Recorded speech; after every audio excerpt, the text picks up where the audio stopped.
Hello students, welcome again in bio for you. और आज का जो हमारा लेक्चर है वो है स्पेक्ट्रोफोटोमेट्री के वाले से। स्पेक्ट्रोफोटोमेट्री क्या चीज़ है जी? It is a technique used to measure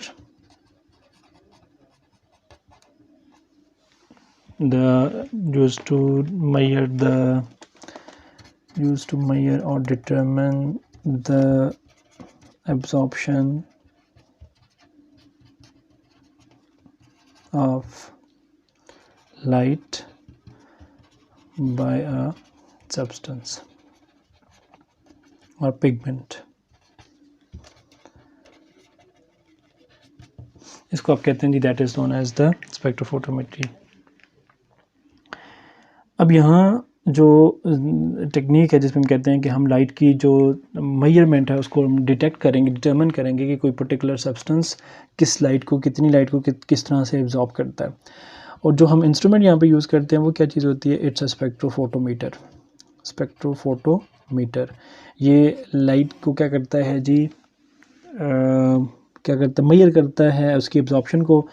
अब आप इसमें देखें एक चीज़, तो स्पेक्ट्रोफोटोमीटर के अंदर जो इसका प्रिंसिपल यूज़ होता है वो यहाँ से पता हमें चल जाता है कि पहली बात यहाँ पे स्पेक्ट्रम की कोई हम बात करेंगे। फोटो मीन्स हम लाइट की बात कर रहे हैं, और मीटर मीन्स जो कि क्या कर रहा है जी, मेजर कर रहा है। इट मीन्स के कोई स्पेक्ट्रम का भी रिलेशन है इसके साथ। लाइट ऑब्वियसली है जो कि मेजरमेंट दिखाएगी हमें, उसकी मेजरमेंट का हमें पता चलेगा, और साथ में स्पेक्ट्रम बनने की भी कुछ बात हो रही है।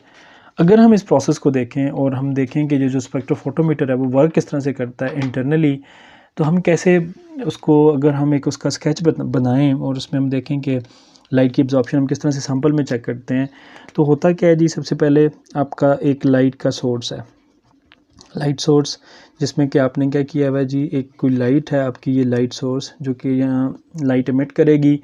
इसकी लाइट पड़ेगी किसके ऊपर? आगे यहाँ इसमें से लाइट निकल रही है, इस लाइट को फिर कन्वर्ज करेगा क्या चीज़? एक लेंस यहाँ पे लगा हुआ होगा जो कि इस लाइट को कन्वर्ज करेगा। जब ये लाइट कन्वर्ज हो जाएगी तो ये सारी की सारी पॉइंटेड हो जाएगी टुवर्ड्स वन डायरेक्शन से, जो बीच में ये लेंस लगा हुआ है।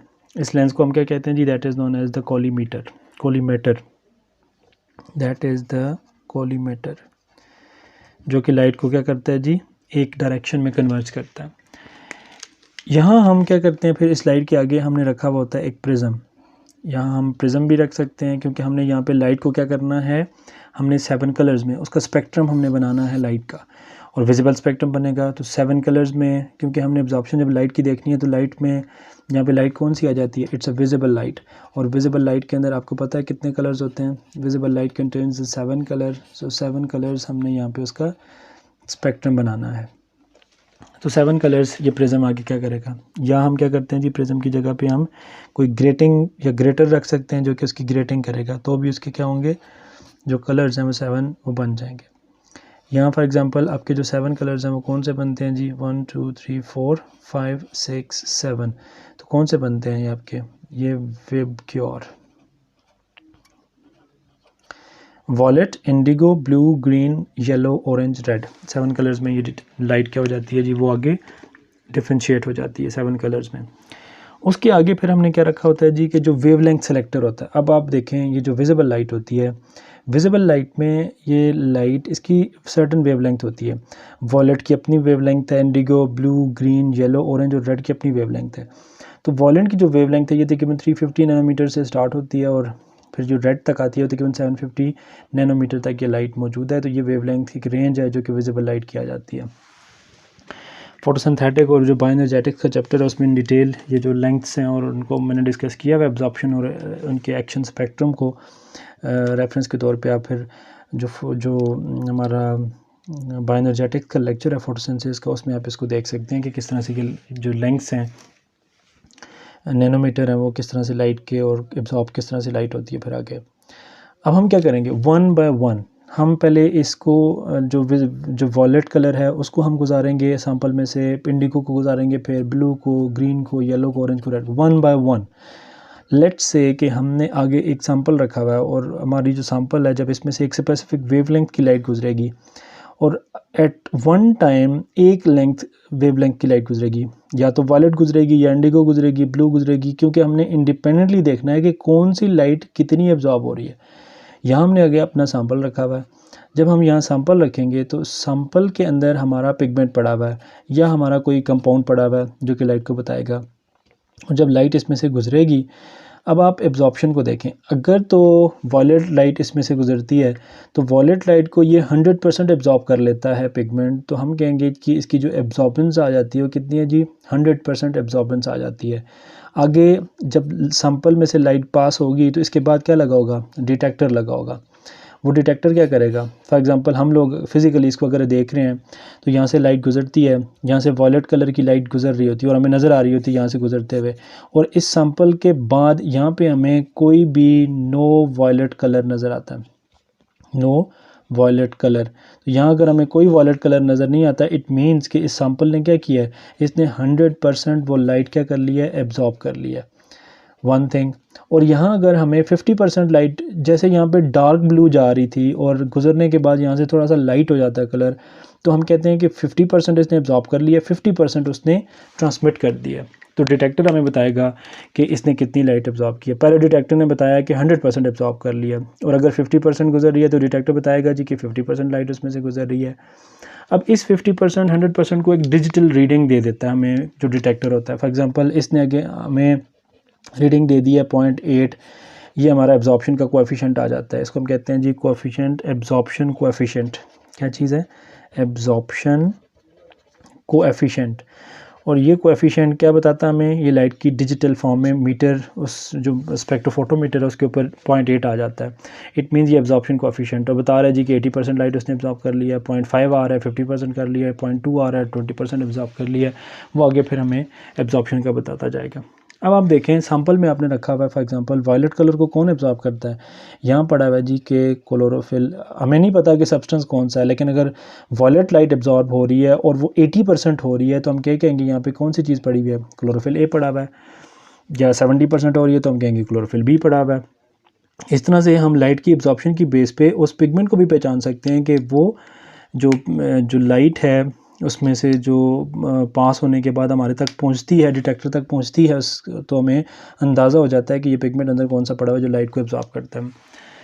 फॉर एग्जांपल हमने सारों को, फिर इंडिगो लाइट पास की हमने, फिर ब्लू लाइट पास की, फिर ग्रीन लाइट पास की, वॉयलेट पास की, ऑरेंज पास की, रेड पास की, तो हमें पता चलता गया कि अगर यहाँ पे रेड लाइट आ जाए, वॉयलेट की जगह पे रेड लाइट पास होती है और या पिगमेंट क्लोरोफिल बी पड़ा हुआ है तो वो 20% इसको एब्जॉर्ब कर लेगा, 30% एब्जॉर्ब कर लेगा। ये हमें कौन बताएगा, ये डिटेक्टर बताएगा। सो स्पेक्ट्रोफोटोमीटर क्या हमें बताता है, वो लाइट की एब्जॉर्प्शन बताता है कि कौन सा सब्सटेंस कितनी लाइट को कितने % एब्जॉर्ब करता है। दैट इज़ द स्पेक्ट्रोफोटोमीट्री, जिसमें कि हम उसकी एब्जॉर्प्शन बताते हैं और उसका हम फिर डिजिटल ग्राफ, हमें कंप्यूटर के साथ या ऑलरेडी अटैच होता है तो हमें ग्राफ बता देता है। अब देखें अगर 350 नैनोमीटर से लेके 750 नैनोमीटर तक की अगर वेवलेंथ्स हैं, उसमें आपके कौन से पिगमेंट्स हैं, और उसमें आपके क्लोरोफिल जो ए और बी पिगमेंट्स हैं वो आपको एब्जॉर्प्शन बताते हैं कि ये एब्जॉर्प्शन जो स्पेक्ट्रम हमें मिलता है इसको हम कहते हैं एब्जॉर्प्शन स्पेक्ट्रम, विच मींस कि हमने स्पेक्ट्रम की जो 7 कलर्स हैं उनकी एब्जॉर्प्शन जब चेक कर ली है इन पिगमेंट्स के ऊपर कि क्लोरोफिल ए इन 7 कलर्स में से किसको ज़्यादा एब्जॉर्ब करता है, क्लोरोफिल बी इन 7 में से किसको एब्जॉर्ब करता है, कैरोटीनॉइड्स इन 7 में से किसको एब्जॉर्ब करते हैं, या आपके ज़ैंथोफिल्स इन 7 में से कौन सी लाइट को कितना एब्जॉर्ब करते हैं, उसको हम यहाँ प्लॉट कर देते हैं। दैट इज़ आवर ग्राफ, जिसको हम एब्जॉर्प्शन स्पेक्ट्रम कहते हैं। फिर अब आप देखें इसमें जो हमने सैंपल आगे रखा हुआ है, हमने सारों को कैलकुलेट करके हमने मेजर कर लिया हुआ है। लेट्स से कि जो हमारा सैंपल है डीएनए है, फॉर एग्जांपल हमने इसको रखा हुआ है कि डीएनए अगर होगा किसी जगह के ऊपर तो डीएनए जो सैंपल में मौजूद होगा तो वो इसमें से किसी एक लाइट को, फॉर एग्जांपल ब्लू लाइट को डीएनए एब्जॉर्ब करता है जी 70%। इट्स इमेजिनरी परसेंटेज कि हमने इमेजिन किया हुआ है कि 70% ब्लू लाइट को एब्जॉर्ब किया डीएनए ने। अब हमारे पास एक सैंपल आ जाता है और वो सैंपल कौन सा है जी, दैट सैंपल इज़ वाटर। उस वाटर के अंदर कुछ बैक्टीरिया मौजूद हैं और बैक्टीरिया के पास DNA भी मौजूद होता है बैक्टीरिया का। हमें नहीं पता बैक्टीरिया उसके अंदर मौजूद है, लेकिन हम सैंपल को देखना चाहते हैं कि उस सैंपल में कोई ऐसी बैक्टीरिया या कोई ऐसी चीज़ मौजूद है या नहीं है, तो हम स्पेक्ट्रोफोटोमीटर से उसको डिटेक्ट कर सकते हैं। किस तरह से? हम उस वाटर के सैंपल को रखेंगे अपनी इस क्यूवेट के अंदर, ये क्यूवेट कहलाती है जिसके अंदर हमने सैंपल रखा हुआ होता है। इसके अंदर हमने वो वाटर सैंपल रखा हुआ है, इस पर हम लाइट पास करेंगे। इस पे जब ब्लू लाइट पड़ेगी तो ब्लू लाइट आगे हमें डिटेक्टर बताएगा कि ये ब्लू लाइट कितनी एब्जॉर्ब हो रही है जी, 70%। जब ये 70% ब्लू लाइट एब्जॉर्ब होगी तो चूँकि हमने DNA का पहले कैलकुलेशन करके रखा हुआ है कि DNA ब्लू लाइट को 70% एब्जॉर्ब करता है। अब अननोन सैंपल हमारा था, और अननोन सैंपल मीन्स कोई बैक्टीरिया वगैरह देखना था कि यहाँ पड़ा हुआ है सैंपल के अंदर या नहीं पड़ा हुआ। हमने स्पेक्ट्रोफोटोमीटर में ब्लू लाइट इस पर पास की, उसने ब्लू लाइट को 70% एब्जॉर्ब किया, विच मीन्स कि इस अननोन सैंपल में कोई DNA मौजूद है। और DNA किसके अंदर फिर मौजूद है? DNA मौजूद है बैक्टीरिया के अंदर। तो आप बैक्टीरिया को भी फाइंड आउट कर सकते हैं इस स्पेक्ट्रोफोटोमीटर के थ्रू, या कोई और सैंपल आपके पास है तो आपने उस DNA को भी फाइंड आउट कर सकते हैं। तो आपने अगर नॉन चीज़ों की सारी वेवलेंथ की एब्जॉर्प्शन चेक कर ली है, आप अननोन को उनके साथ कंपेरिजन करके बता सकते हैं कि ये जो हमारा अननोन सैंपल है वो इतनी लाइट को एब्जॉर्ब कर रहा है, तो इट मीन्स वो ये वाला सैंपल है जो ऑलरेडी आपके पास नॉन का एक चार्ट बना हुआ होगा।